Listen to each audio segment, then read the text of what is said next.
No programa Show da Cultura, Momento Família. E o assunto de hoje, doutora Rosiane, é encontros afetivos. Chegando domingo, dia dos namorados, e a senhora você traz esse tema aqui para falar no Momento Família. Boa tarde. Boa tarde, Caleb. Hoje nós estamos com tudo diferente, né? Pessoas novas chegando para falar, a gente conseguindo falar um pouco mais para frente o horário, né? Mas estamos aí, né? Espero que as pessoas tenham ficado esperando para ouvir o Momento Família hoje, né? É verdade. É romântico hoje, né? Pelo menos até domingo, né? Pois Tudo já está no clima, aproveitar, né? o fim de semana. Tem feriado aqui em Foz do Sim. Iguaçu, dá para aproveitar o fim de semana todo, né? É verdade, com certeza. E antes da gente falar sobre o tema, eu queria deixar aquele abraço para uns ouvintes que entraram em contato conosco, ali da Papelaria da República, na República Argentina, a Daiane e o seu chefão, deixar um beijão para eles, um abraço e que eles continuem ligados aqui conosco dentro do Show da Cultura no quadro Momento Família, né? Já que estamos na sessão abraço, mandar um beijo também para minha namorada também tá ouvindo aqui. Pois é, né? Tá certo, Beijo, tem que amor. aproveitar. Muito bem. Bom, quando a gente pensa no assunto de encontros afetivos, a gente já tinha combinado, né, junto com o nosso amigo Eli, né, já desde a semana passada, falar sobre temas relacionados à questão das relações afetivas e amorosas, né? E hoje, esse tema ele foi, na verdade, escolhido em razão dessa proximidade e o quanto que é importante a questão da realização amorosa para a maioria das pessoas, né? Essa condição, porque na verdade é um anseio que a gente vê em relação à vida, né, Caleb? E dentro disso aí a gente pode ver o seguinte, que as pessoas, essa significação, ela na verdade vai trazer uma necessidade de vivenciar sentimentos que envolva doçura, amizade, compreensão mútua. Porque esse tipo de estado emocional, ou digamos de sentimentos que ele gera um estado emocional, ele vai servir de fonte de confiança e bem-estar entre aquelas duas pessoas. Por isso que é muito importante e muito favorável e positivo essa condição de vivenciar uma relação prazerosa e também que ela seja boa para os dois, né? Seja a condição de ganha-ganha em termos afetivos para aquelas duas pessoas, né? Doutora, existem casos de pessoas que não conseguem se relacionar afetivamente com outras? Sim, às vezes a pessoa ela entra num relacionamento só para ter alguém.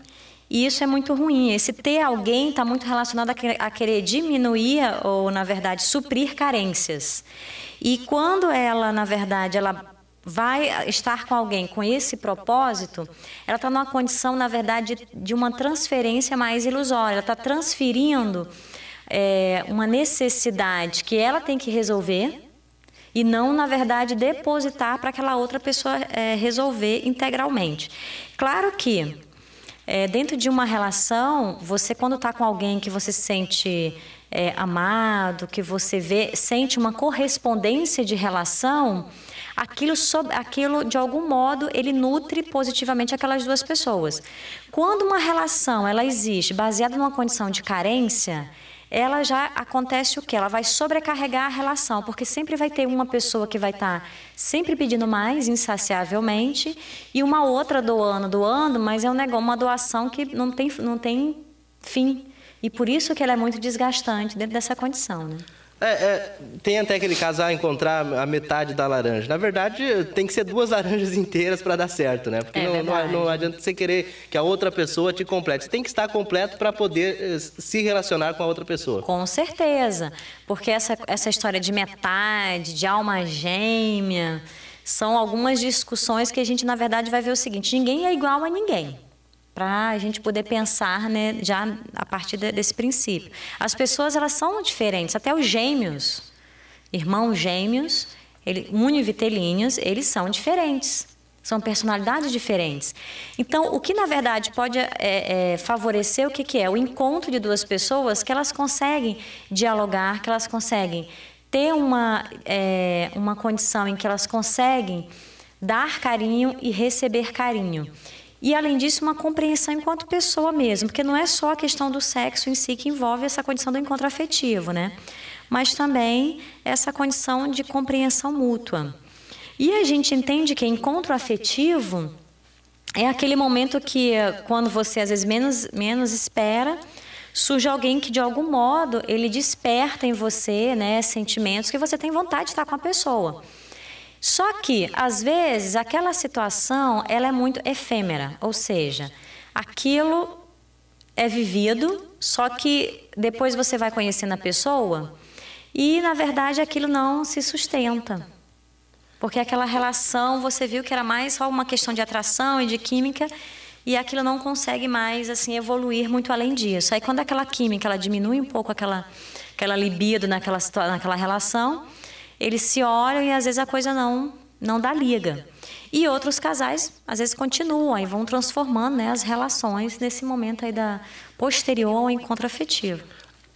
Você já até acabou citando, existe casos de alma gêmea ou isso é criação?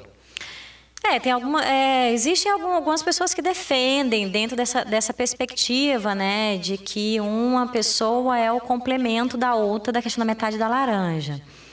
Eu já defendo um outro ponto de vista, que as pessoas elas são completas, elas são diferentes, e o que aproxima elas são objetivos de vida, afinidades, interesses, mas sempre, mesmo havendo toda essa convergência de aproximação entre as duas pessoas, sempre vão existir questões que aquelas duas pessoas são diferentes. E é importante que seja diferente mesmo. Porque cada uma delas tem a sua individualidade. É importante que elas também mantenham a sua individualidade. Então, às vezes, eu também sou terapeuta de casal, né? Além de terapeuta de família. Às vezes, eu atendo, a maioria são mulheres, né? Que elas chegam no consultório e elas estão num processo de separação, até porque o homem, né, pediu a separação e tudo mais, e elas estão com uma dificuldade muito grande de fazer o desligamento. E na hora que a gente vai trabalhar com elas, a gente entende, e ela também chega a essa mesma conclusão, que em alguns dos casos, o apego maior que a pessoa tem não é em relação àquele homem, e sim a uma expectativa, uma fantasia que ela colocou, que ela investiu muito naquela fantasia, naquela expectativa, e não literalmente na pessoa. E se a gente perguntar, mas como é que ele era com você? Ah, não, realmente ele fazia isso, fazia aquilo, que não gostava, a gente brigava, se aborrecia, então não estou entendendo. Por que você está lamentando aquela situação, né? E a pessoa, até o momento que ela começa a cair a ficha e ela vai somando, que às vezes ela faz questão de esquecer, né? Essas situações que foram negativas, só para ela poder tentar sustentar a expectativa da realização, de repente, de um sonho, né? Que às vezes é ter uma família, é estar com um companheiro do lado, mas às vezes aquele homem não é a pessoa certa, ou aquela mulher também não. Só que aí é a pessoa que vai ter que avaliar, né? Casos que as pessoas não se entendem e tentam... E aí uma quer que a outra mude, isso pode dar certo um relacionamento desse jeito ou não? Pode ser que sim, pode ser que não, né? É muito abrangente, tem que estudar, cada caso é um caso. Mas, assim, existe uma regra muito, que é básica, que ela é muito importante, é o seguinte: a mudança, ela tem que partir da própria pessoa. Por mais que o parceiro ou a parceira, ela sinalize, ela mostre, poxa, seria legal mudar isso, ok, mas assim... ela não pode ser uma situação em que ela vai ter que impor, porque senão a mudança não vai acontecer. A pessoa, de repente, muda alguns dias, mas a coisa não se fixa, não permanece, né? Então, isso vai variar bastante, vai depender do casal, né? Do que eles estão querendo. Então, é muito relativo mesmo essa situação, né?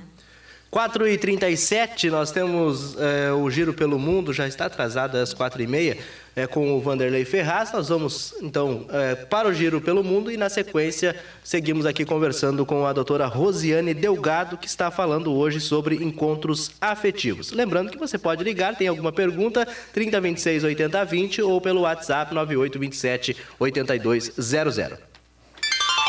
Cultura na internet, o jornal eletrônico mais visitado no oeste do Paraná. Acesse radioculturafoz.com. 4h44 em Foz do Iguaçu. Nós estamos no ar com o Show da Cultura até às 18 horas. Boa tarde, muito obrigado pela sua audiência. E nós estamos dando sequência aqui ao quadro Momento Família. Nós estamos conversando com a psicóloga doutora Rosiane Delgado, hoje falando sobre encontros afetivos. E tem uma pergunta aqui via WhatsApp, o 9827-8200, do Marcelino. Ele diz que tem 42 anos, ele acha que perdeu o romantismo, ou será que ele não encontrou ninguém que desperte esse sentimento? Será que o problema está em mim, ele diz? E se a doutora puder ajudar, eu agradeço. Olá, Marcelino, boa tarde, obrigada pela sua participação, participe sempre. A sua pergunta ela é muito interessante e, ao mesmo tempo, ela é difícil da gente poder responder assim, de forma bem objetiva, né? Porque aí, no caso, você vai ter que dar uma pesquisada, né? Vai ter que avaliar, mas a gente vai estar te falando algumas, digamos assim, as variáveis que você vai estar podendo considerar na hora de pensar e refletir nessa questão para buscar uma resposta, né? Bom, quando a gente pensa a condição de encontrar alguém, é importante a gente entender o seguinte: se a gente se colocar nessa posição, já estou me colocando numa condição em que eu tenho já um sentido para a minha própria existência.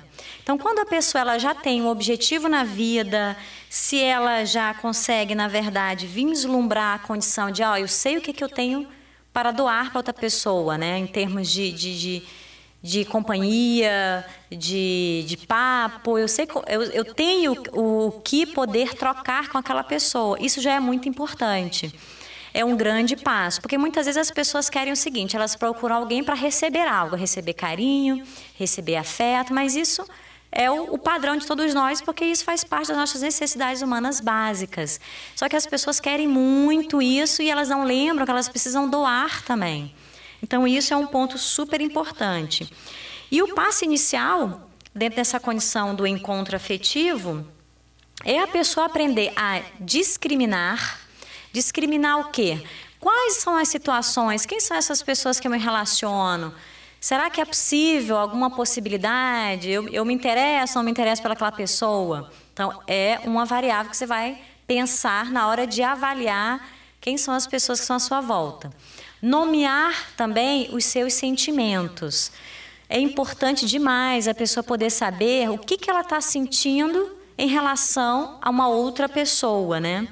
O acolher. Acolher também é o que sente. Às vezes a pessoa acha ela super interessante, acha o outro super interessante, mas tem mais uma configuração de uma amizade do que propriamente um relacionamento que pudesse transcender a questão da amizade, né?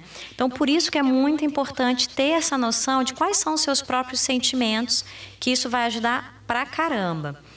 E de forma também que a pessoa ela consiga se conectar dentro da realidade de uma forma muito assim com o pé no chão. Não ficar fantasiando. Muitas vezes as pessoas conhecem uma outra pessoa, ela já começa a fantasiar, sempre baseada no que ela sente, no que ela percebe, não pela realidade. E ela tem uma tendência, quando ela entra nesse tipo de conduta, a ela errar. Porque às vezes o que a gente sente, por mais que a gente esteja cheia de amor para dar a uma pessoa, às vezes ela não tem aquela mesma correspondência de sentimento. Então, estar muito bem ciente da realidade é muito importante, porque nem todas as pessoas vão estar com o mesmo interesse que nós. Pode ser que em algum momento, sim, haja essa possibilidade, mas não sempre vai acontecer, né? Agora, qual é a importância do romantismo dentro de uma relação? Tem gente que ela, na verdade, o romantismo é muito relativo, porque tem gente que é bem romântica e valoriza. E tem pessoas que não. O mais sério que eu vejo essa questão não é o romantismo em si, mas sim a pessoa conhecer qual é a linguagem de amor que aquela pessoa entende, que foi exatamente o nosso tema da semana passada. Quando a gente fala de linguagem de amor, é como é que a pessoa entende que eu estou comunicando para ela uma demonstração de amor. Então, algumas pessoas, elas entendem quando você fala. Outras, quando você faz um carinho para ela, não necessariamente o toque também é uma forma, mas quando você é atenciosa com a pessoa. Então, isso vai variar. E como é que você pode investigar ou ficar mais assim, atento com relação ao seu parceiro? Você vai ver assim, quais são as demandas. Se a pessoa sempre dá uma devolutiva para você. Ou é através de uma devolutiva dessa demanda, a partir de uma queixa, você nunca faz isso, você nunca faz isso para mim. Ou então ela faz uma devolutiva para o parceiro, dizendo assim, poxa, que legal, gostei que você fez isso para mim. Então isso ela já está sinalizando as linguagens de amor que ela se sente assim acolhida e correspondida. Até tem uma fábula que fala exatamente sobre isso. Conta que tinha um jardineiro que ia todos os dias molhar as plantas. E ali entre as plantas tinha um cravo e quando ele chegava, xingava, virava para o outro lado. E sempre desse jeito, né? O cravo recebia o jardineiro. Até que um dia o jardineiro ficou doente, não pôde ir. E aí o que mais sentia falta do jardineiro era o cravo. Aí todas as outras flores perguntaram, mas você era o que você não gostava dele? Não, mas aquela era a minha forma de demonstrar amor a ele. Meio doentio, né? Mas bem doentio, distorcido, mas enfim, eu acho que esse exemplo foi bacana, com certeza, bem nessa perspectiva, né? E o que eu estou trazendo aqui, na verdade, é a pessoa conseguir trabalhar um relacionamento mais maduro, né? Um encontro afetivo que ele vai envolver uma questão mais madura de na verdade, consentimento entre aquelas duas pessoas, de amizade, de respeito, e que você percebe e vê a vulnerabilidade do outro, as inseguranças do outro, e você tem possibilidade de ajudar aquela pessoa dentro daquelas vulnerabilidades que ela se apresenta, né? E dentro disso, para a gente poder fechar, eu posso dizer que estabelecer vínculos afetivos é uma condição muito importante que vai exigir o quê? Que a pessoa se conheça, ela vai precisar de tempo também para conhecer o outro, mas assim, não é garantia dentro daquele relacionamento, você não sabe o dia de amanhã, mas é importante que a pessoa invista com muita seriedade, que aquilo realmente vai ser para a vida inteira. Essa seriedade ela é muito importante que ela seja considerada, né, dentro das relações. Porque vivenciar, compartilhar uma vida a dois dentro de uma condição mais madura, ela é muito positiva e vale a pena. 4h52, nós já estouramos aqui mais uma vez o tempo. Doutora, eu vou agradecer então a sua presença aqui no Show da Cultura. Obrigada Até a a próxima. Semana que vem está de volta, né? E agora Fábio Júnior, né? É a música para nós encerrarmos aqui o quadro Fábio Júnior, Só Você. Cultura.